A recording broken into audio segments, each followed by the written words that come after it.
నమస్తే తెలుగు న్యూస్ కి స్వాగతం। నేను రూపానాథెల।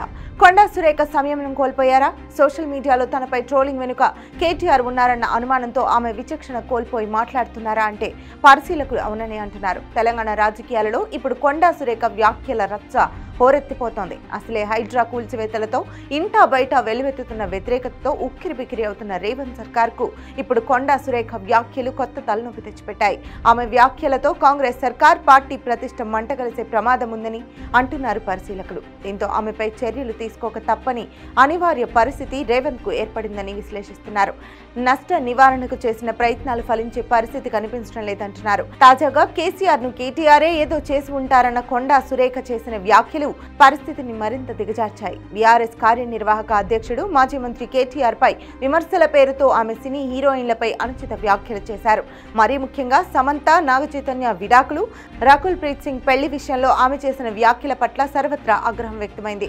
పలుచోట్ల కొండా సురేఖ దిష్టిబొమ్మలు సైతం దగ్ధం చేశారు। మొత్తం తెలుగు సినీ పరిశ్రమ కొండా సురేఖ వ్యాఖ్యలను తప్పుపట్టింది। సోషల్ మీడియాలో సురేఖ వ్యాఖ్యలపై పెద్ద దుమారమే రేగింది। ఆమె తన వ్యాఖ్యలు వెనక్కు తీసుకోవాలంటూ నెటిజన్లు ఫైర్ అయ్యారు। ఈ నేపథ్యంలోనే కొండా సురేష్ సమంతకు, నాగార్జున కుటుంబానికి క్షమాపణ చెప్పారు। తన వ్యాఖ్యలు ఉపసంహరించుకుంటున్నట్లు ప్రకటించారు।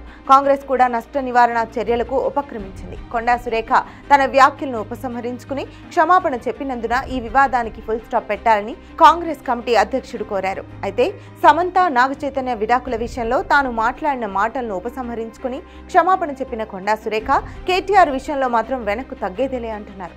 గత కొన్ని రోజులుగా కొండా సురేఖ కేటీఆర్ పై తీవ్ర స్థాయిలో విమర్శలు చేస్తున్నారు। తనపై సామాజిక మాధ్యమంలో ట్రోలింగ్ కు సమర్థిస్తున్నారంటూ సురేఖ కేటీఆర్ పై ఆగ్రహం వ్యక్తం చేస్తున్నారు।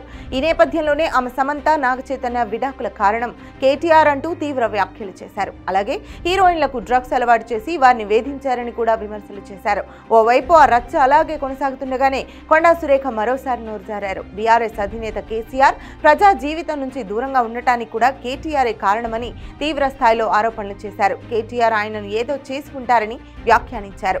కేటీఆర్ అధికార కాంక్షతో కేసీఆర్ ను ప్రజా జీవితంలోకి రాకుండా అండర్ గ్రౌండ్ లో బంధించి ఉంటారని కొండా సురేఖ అన్నారు। ఇటీవల కాలంలో కేసీఆర్ ఎక్కడా కనిపించడం లేదన్న ఆమె ఆయన కనిపించకపోవడంపై అనుమానాలు వ్యక్తం చేశారు। కేసీఆర్ క్షేమంపై ఆందోళన వ్యక్తం చేశారు। కేసీఆర్ గొంతు నొక్కేస్తున్నారని ఆరోపించారు। మొత్తం మీద కొండా సురేఖ తీరు కాంగ్రెస్ సర్కార్ కు రోజుకో తలనొప్పి తీసుకొస్తోంది। కాంగ్రెస్ లోనే ఆమె తీరు పట్ల తీవ్ర అసంతృప్తి వ్యక్తమవుతోంది। దీంతో ఆమె మంత్రి పదవికి ఎసరు వచ్చే ప్రమాదం ఉందని పార్టీ వర్గాలలోని చర్చ జోరుగా సాగుతోంది।